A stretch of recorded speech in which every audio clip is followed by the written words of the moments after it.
안녕하세요. 저는 아들 하나를 키우고 있는 30대 주부입니다. 길지 않은 결혼 생활이었지만 제 나름의 최선을 다해서 여기까지 왔어요. 그렇기에 저도 이 가정을 깨고 싶지 않았지만 시어머니의 폭언 때문에 더는 견딜 수가 없어서 이렇게 이혼을 결심하게 되었습니다. 처음 남편과는 사내 동기로 만났습니다. 3살 차이 나는 남편은 매사가 좋은 게 좋은 거다 하는 사람이에요.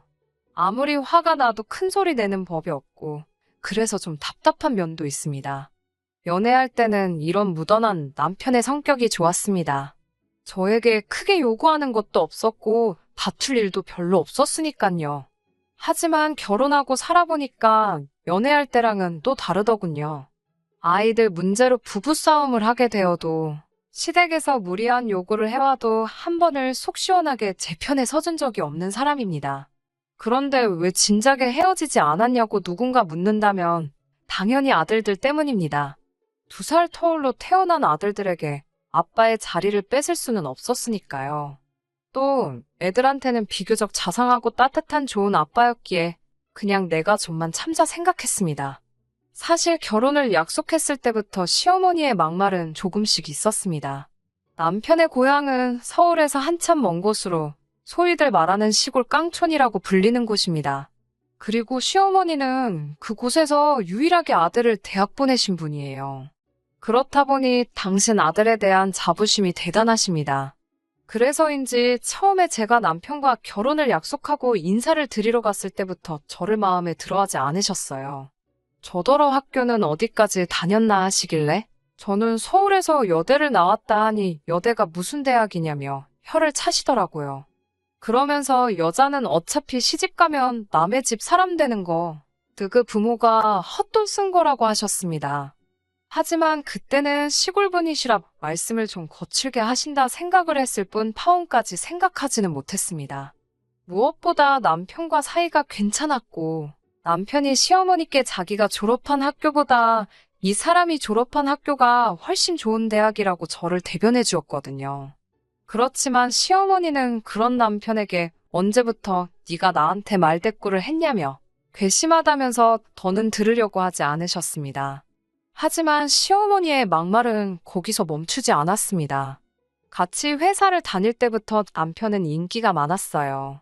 아주 훤칠한 인물은 아니었지만 그래도 호감 가는 인상의 성격도 좋다고 소문이 나니 좋다는 여직원들이 많았어요. 소문으로는 대학교 다닐 때 총장 딸도 쫓아다녔다고 하더라고요. 그래서 저랑 사내 커플로 소문났을 때도 솔직히 주변 반응이 각양각색이긴 했습니다. 이게 안 들으려고 해도 다 결국엔 귀에 들어오더라고요. 보통 남직원들은 그래도 참한 여자 골라서 장가간다는 식이었고 여직원들은 눈이 삔 거 아니냐는 소리까지 하더라고요. 제가 막 아주 늘씬하고 얼굴이 예쁘고 그렇진 않거든요. 저는 사실 좀 통통하고 그냥 웃는 상이에요. 귀엽다는 소리는 몇 번 들어봤어도 예쁘다는 소리는 거의 못 들어본 게 사실이고요.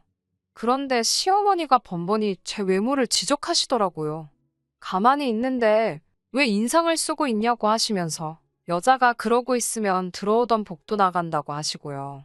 한 번은 김장 때문에 신우들은 물론이고 주변 사는 이웃들까지 다 시댁에 모인 날이었습니다. 시댁 식구들은 누구 하나 할 것 없이 다들 말랐어요. 신우들은 저만 보면 왜 이렇게 부었냐고 그러고 어디 아픈 건 아니지라며 걱정해주는 척을 했지만 한마디로 저 살쪘다고 돌려서 비꼬는 걸 전 알고 있었습니다. 하지만 저는 한 번도 신우들의 말은 몸이 부러웠던 적이 없거든요. 그래서 그러던지 말던지 크게 신경 쓰지 않았어요.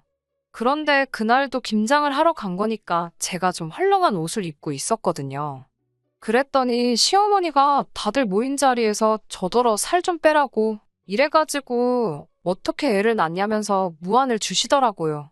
그때는 남편도 화가 나서 시어머니한테 도대체 이 사람한테 왜 그러냐고 화를 버럭 내더라고요. 그랬더니 시어머니가 오히려 사람들 있는 데서 서럽다며 며느리 없고서 아들놈이 배는 게 없는지 제 엄마한테 저러고 달라든다며 엉엉 우시는 거예요. 평소에는 당신도 한마디 같이 하시고는 무시해버리시는 양반이 보는 눈이 많으니까 완전히 태도를 바꿔버리셨고 졸지의 남편은 아주 천하에 없는 불효자식이 되어버렸습니다. 저도 아주 못돼 처먹은 며느리가 되어버렸고요. 그리고 그날 이후로 남편은 시어머니께 죄송한 마음이 들었는지 전보다 더 잘하고 더 신경 쓰는 효자가 되어버렸네요.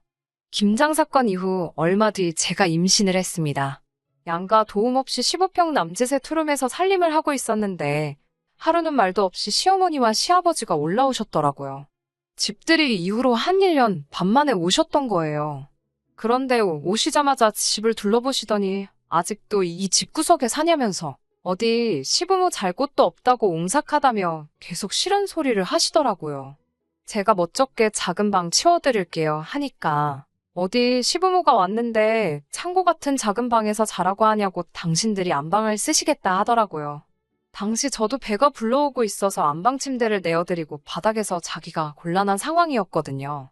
결국 남편이 시어머니더러 그러면 오늘은 며느리랑 같이 안방에서 주무시라고 대신 이 사람 자다가 물 마시고 싶다거나 뭐 필요하면 엄마가 해줘야 한다고 했어요.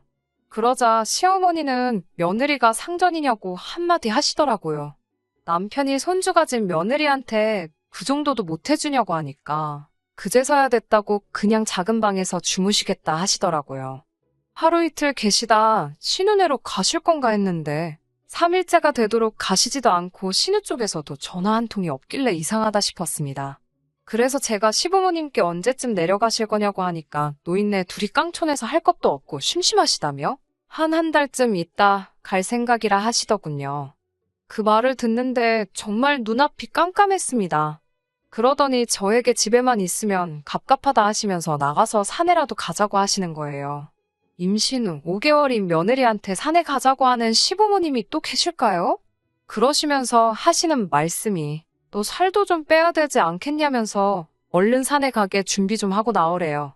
그러더니 냉장고를 열어보시고는 사과랑 바나나 같은 과일 좀 챙겨라. 가서 배고프면 힘드니까. 그러시는데 한숨이 절로 나오더라고요. 남편에게 전화를 걸어 상황을 전달하면 나는 정말 가고 싶지 않다고 말했지만 남편도 일하는 중이라 바쁘다며 그냥 눈 딱 감고 한 번만 따라갔다 오래요. 최소한 성의는 보여드려야 하지 않겠냐면서요. 그리고 그날 시부모님이 챙기라는 과일에 생수병까지 챙겨 메고 산에 다녀와야만 했습니다. 그렇게 한 열흘 정도 지날 무렵에는 저도 정말 죽겠더라고요. 남편한테 제발 신우한테 모시고 가라고 하던가 어떻게 해서든 우리 집에서 좀 나가시게 해달라고요. 태교는 둘째치고 스트레스 받아서 있던 애도 잘못될까 무서워 죽겠다고요. 제가 그렇게 말하자 그제서야 남편도 정신이 들었는지 알겠다 하더니 신우한테 연락을 한 것 같았어요. 그 다다음 날 신우가 시부모님을 모시러 왔고 시어머니는 너가 여길 뭐하러 왔냐며 당신은 아무 데도 안 가신다고 고집을 피우셨습니다. 그러면서 당신 아들 집인데 저더러 왜 자길 내쫓냐며 분하다고 하시더군요. 저도 이것만큼은 시어머니께 확실히 말씀드려야겠다 싶어서 저랑 남편 똑같이 반반 부담해서 보증금 넣고 들어온 집인데 왜 이게 남편 혼자만의 집일 수가 있냐고 이건 저희 집이라고 그랬어요. 그러자 옆에 있던 신우가 잠깐 얘기 좀 하자고 그러더라고요. 옳게 내가 동생이 중간에서 힘들다고 하길래 두말 않고 우리 엄마 모시러 왔으면 고맙습니다 하고 가만히나 있으면 되는 거지. 뭐가 그렇게 당당해서 나이든 노인네한테 이게 내 거니 네 거니 따지고 앉아있어 라는 거예요. 그러면서 둘이 보증금이야 반반 했는지 몰라도 지금은 내 동생이 벌어오는 걸로 먹고 살잖아. 근데 뭐가 그렇게 당당해? 그러는데 어이가 없더라고요. 그 말을 듣는데 얼마나 분하던지 온몸이 파르르르 떨리는 것 같았어요. 신우는 그건 눈치를 못 챘는지 아무튼 옳게 다시 봤다면서 시부모님을 모시고 나갔습니다. 나가시면서도 그냥은 안 나가시고 무슨 저를 불구대천의 원수라도 만난 것 마냥 문 밖을 나가실 때까지 도끼 눈을 뜨고 저를 째려보고 계시더라고요. 다행히 그 이후로 시부모님은 한동안 저희 집에 발길을 끊으셨습니다. 그리고 그 덕분인지 저는 순산하여 눈에 넣어도 아프지 않을 아들을 얻게 되었어요. 아들은 누가 봐도 저를 꼭 닮아 있었습니다. 저희 친정 식구들 모두 제가 어렸을 때랑 똑같다면서 신기하다고 하더라고요. 그런데 시부모님은 아주 당신 아들 어렸을 때랑 똑같이 생겼다면서 똘똘하게 생겼다고 좋아하시더라고요. 지 엄마, 그러니까 저를 안 닮아서 얼마나 다행이냐고요. 듣고 있자니 어이가 없었지만 갓 태어난 아기를 앞에 두고 큰 소리 내기도 싫어서 그냥 귓등으로 듣고 흘려버렸어요. 그 이후로도 뭐 시시콜콜한 잔소리 참 많았는데요. 그런 건 이제 그만 이야기하고 지금껏 잘 참아온 제가 이혼을 결심하게 된 이유를 이야기해보겠습니다. 아이 키우느라 정신없이 살다 보니 나중에는 웬만한 시부모님의 말씀은 말 그대로 한 귀로 듣고 반대쪽 귀로 내보내는 기술이 생기더라고요. 덕분에 지금까지 남편하고 이혼 안 하고 견디며 살 수 있었던 거고요. 그럼에도 불구하고 시어머니가 제 아들에 대해서 이렇게 저렇게 말씀하시는 건 도저히 견딜 수가 없었습니다. 저희 아들은 얼마 전 5살이 되었습니다. 요즘 애들은 한 4살 때부터 한글은 물론이고 알파벳도 배운다고 하던데 저희 아들은 그렇게는 잘 못하더라고요. 전 조바심이 났지만 남편은 때 되면 다 하게 된다고.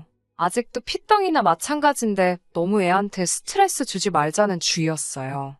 이런 교육관의 차이로 몇 번 말다툼도 있었고요.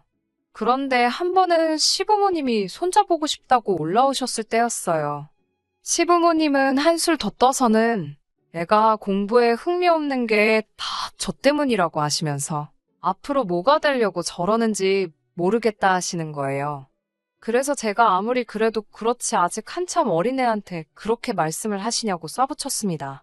무슨 저주를 내리는 것도 아니고 너무 화가 나더라고요. 그러더니 저희 남편은 어렸을 때 동네에서 무슨 수재라고 소문이 났었다나요. 그래봤자 그 동네의 집이라곤 20채나 되나? 그렇게 작은 마을인데 수재라니 듣는데 어이가 없어서 웃음이 났어요. 그러자 너 왜 시어머니가 말씀하는데 웃냐면서 못 배운 티를 낸다고 하시더군요. 그래서 제가 시어머니한테 제가 뭘 못 배웠냐고 저도 서울에서 대학 나오고 배울 만큼 배웠다고 따졌습니다. 그러자 뭐냐 그래 너가 배웠다고 지금 시어머니를 무시한다 이거지. 라며 어디다 막 전화를 거시더라고요. 신우였어요. 신우가 저를 바꾸라고 했는지 시어머니가 전화기를 저한테 들이밀었지만 저도 신우가 욕할 거 뻔히 하니까 안 받았습니다. 그러자 신우도 화가 났는지 남편한테 전화해서 제가 자기 전화를 무시한다면서 생난리를 쳤더라고요. 남편은 저에게 왜 일을 크게 만드냐면서 너 요즘 한 귀로 듣고 한 귀로 흘리는 거 잘하지 않냐고 이번에도 그러지 왜 못 참았냐고 제 탓을 하더라고요. 제가 나에 대해서 이러쿵저러쿵 말씀하시는 건 얼마든지 하셔도 괜찮다고. 하지만 왜 아직 앞길이 구말리인 손자한테 그런 소리를 하시냐고 기분 나쁘다고 그랬어요. 그러다 시어머니가 사시면 앞으로 얼마나 사시겠냐면서 나중에 후회하지 말고 계실 때 잘하라고 하더군요. 그 말을 듣는데 얼마나 성질이 나던지 저도 지지 않고 시어머니는 나한테 그러는 거 후회 안 하신대? 라고 따져 물었습니다. 그러자 남편도 딱히 할 말이 없는지 한숨만 쉬더라고요. 그리고는 얼마 전에 결정적인 사건이 있었습니다. 시어머니가 며칠 전부터 신으며 저희 남편이며 연락을 해서 당신이 아프시다고 소문을 내셨더라고요. 남편이 지나가는 말처럼 저에게 어머니가 아프시다네 그러길래 그래, 그럼 병원 가보셔야 되는 거 아냐? 라고 대답하니 그렇지, 가보셔야지 하고는 말더라고요. 순간 전화를 드릴까 하다가 남편도 신호도 아무 말도 안 하는데 내가 뭐하러 나서나 싶어서 그냥 가만히 있었어요. 그리고 한 사흘 지났을까 신우한테 갑자기 연락이 오더니 오늘 우리 엄마 그 집으로 갈 거라고 하더군요. 제가 당황해서 저희 집이요? 하고 묻자 나는 이제 짜증나서 같이 못 지내겠으니까 올케가 모시고 병원도 좀 다녀오고 시골에다가 다시 모셔다 드려 이러더라고요. 저는 솔직히 너무 황당했어요. 아무리 자기가 짜증나도 그렇지 저희 부부랑 한마디 상의도 없이 시어머니를 모시고 와서는 무턱대고 모셔다 놓으신다고 하니깐요. 그렇지만 아프시다는 분을 못 소개할 수도 없고 알겠다 했습니다. 그리고 몇 시간 후에 신우가 진짜로 시어머니를 모시고 왔어요. 신우가 오기 전에 몇 번이고 상황을 알아보려고 남편한테 전화를 했었는데 안 받더니 시어머니가 도착하고 나서는 귀신같이 전화가 오더라고요.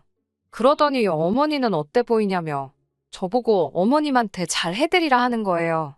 그래서 제가 이게 어떻게 된 거냐고 자초지종을 물으니 아프시다니까 남편이 신우더러 우리 집으로 모시고 오라고 했대요. 모시고만 오면 자기가 뒷일은 알아서 한다고요.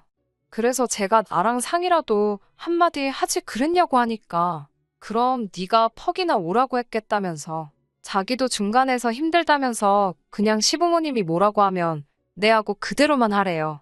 그러면서 지나가는 말처럼 자기가 그 많은 여자들 중에 왜 인물 같은 거 안 보고 저를 만난 줄 아냐고 하더라고요. 고분고분하고 순한 여잔 줄 알았다면서 속은 기분이라고 하더군요. 그 말을 듣는데 망치로 머리를 한 대 맞은 느낌이었어요.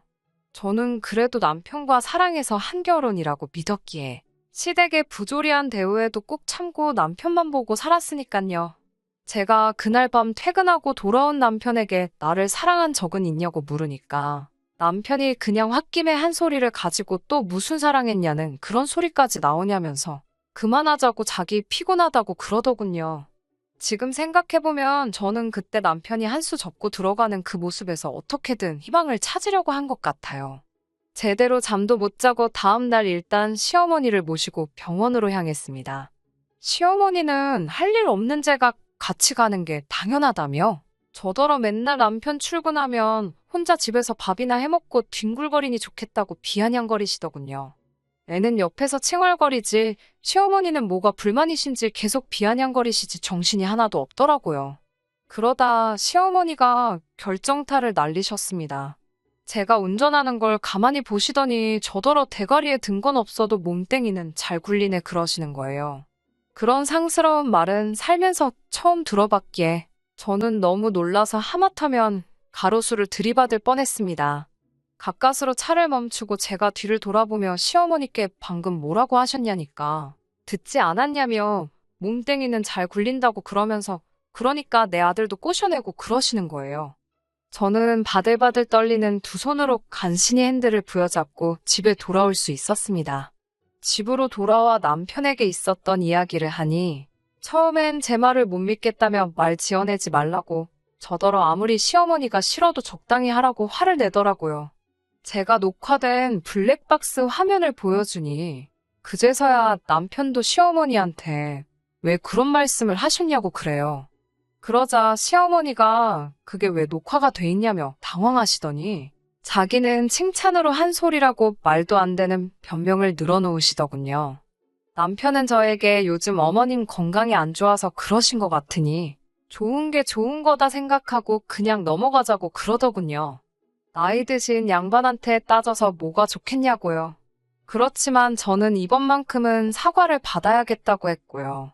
그러자 신우까지 저희 집으로 쫓아와서는 저더러 적당히 좀 하라면서 그럼 뭐 지금 시어머니더러 며느리 앞에 무릎이라도 꿇고 죄송합니다 하라는 거냐면서 억지를 쓰더라고요. 그래서 제가 나는 진정 어린 사과 한마디를 원한 건데 그것마저 안 된다고 하시니 방법이 없는 것 같다고 남편한테 나는 그만 이 집에서 나가겠다고 그랬습니다. 그러자 남편이 대번에 별소리를 다 한다면서 그럼 우리 애는? 이러더군요. 그래서 당신이 키우라고 했습니다. 애를 인질로 저를 잡아두려는 계산이었겠지만 제가 됐다고 하니 시어머니가 기세등등하게 신우한테 그럼 네가 데려다 키워라 그러시더군요. 그러자 신우도 사색이 되어서는 시어머니한테 무슨 소리냐고 내가 왜 조카를 키우냐고 됐다고 난색을 표하더군요. 그러면 아들 장손인데 어디 내다버리기도 하라는 거냐면서 애 대학교까지만 보내놓으면 그때 가서 남편이 다시 데리고 오면 되지 않냐고 하시더라고요. 신우가 얼굴이 사색이 돼서 남편한테 좀 어떻게 좀 해보라는 식으로 사인을 주더니 남편도 그제서야 시어머니한테 엄마는 왜 집사람한테 그런 소리를 해서 이 사단을 만드냐며 빨리 사과하라고 하더군요. 하지만 오히려 시간이 지날수록 제 마음은 냉정하게 식어갔고 상황도 더 명확하게 보이더군요.